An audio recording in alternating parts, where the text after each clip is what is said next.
ఎన్నికల్లో పోటీ చేసి గెలిచే అవకాశం అందరికీ సమానంగా కల్పించాలనే ఉద్దేశంతో వ్యయ పరిమితిని ఎలక్షన్ కమిషన్ విధించింది. 1952 తొలి లోక్సభ ఎన్నికల్లో ఒక్కో అభ్యర్థి ఖర్చు పెద్ద రాష్ట్రాల్లో గరిష్ఠంగా 25,000, చిన్న రాష్ట్రాల్లో 10,000. యాడ్లు, పోస్టర్లు, బ్యానర్లు, ప్రచారం సభలు, వాహనాల వినియోగం ఇందులోకే వస్తాయి. ద్రవ్యోల్బణం, పెరిగిన ఖర్చును పరిగణలోకి తీసుకొని ఎలక్షన్ కమిషన్ వ్యయ పరిమితిని సవరిస్తూ ఉంటుంది. అసెంబ్లీ ఎన్నికలైతే ముగిసిన 30 రోజులకి, లోక్సభ ఎన్నికలైతే 90 రోజుల్లోపు అభ్యర్థులు తమ వ్యయానికి సంబంధించిన ఆధారాలను ఎలక్షన్ కమిషన్కి అందించాలి. ఇలా చేయకపోతే ప్రజా ప్రాతినిధ్య చట్టంలోని సెక్షన్ 10A కింద అభ్యర్థిపై 3 ఏళ్ల అనర్హత వేటు వేస్తుంది.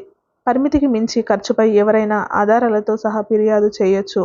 అది నిజమని తేలితే అవినీతి చర్యగా పరిగణించి అభ్యర్థిని 3 ఏళ్లు అనర్హుడిగా ఈసీ ప్రకటిస్తుంది. అయితే ఎన్నికల ప్రచారంలో అభ్యర్థుల ఖర్చుకు లిమిట్ ఉంటుంది కానీ పార్టీలకు ఉండదు. 2019 ఎన్నికల్లో బీజేపీ 1,264 కోట్లు, కాంగ్రెస్ 820 కోట్లు వ్యయం చేసినట్లు ప్రకటించాయి. వాస్తవానికి పార్టీలు, అభ్యర్థులు చేసిన ఖర్చు 60,000 కోట్ల పైమాటేనని సెంటర్ ఫర్ మీడియా సర్వీసెస్ నివేదిక వెల్లడించింది. ఈ లోక్సభ ఎన్నికల్లో అనధికార ఖర్చు 1.5 కోట్లకు పైగానే చేరుతుందని అంచనా వేశారు. ఒక్కో సెగ్మెంట్ సగటు వ్యయం 221 కోట్లుగా ఉంటుందని అంచనా. ఈ వీడియో కనుక మీకు నచ్చినట్లయితే ప్లీజ్ లైక్ చేయండి, షేర్ చేయండి. ఇలాంటి మరిన్ని వీడియోల కోసం మన ఛానల్ని సబ్స్క్రైబ్ చేసుకోండి.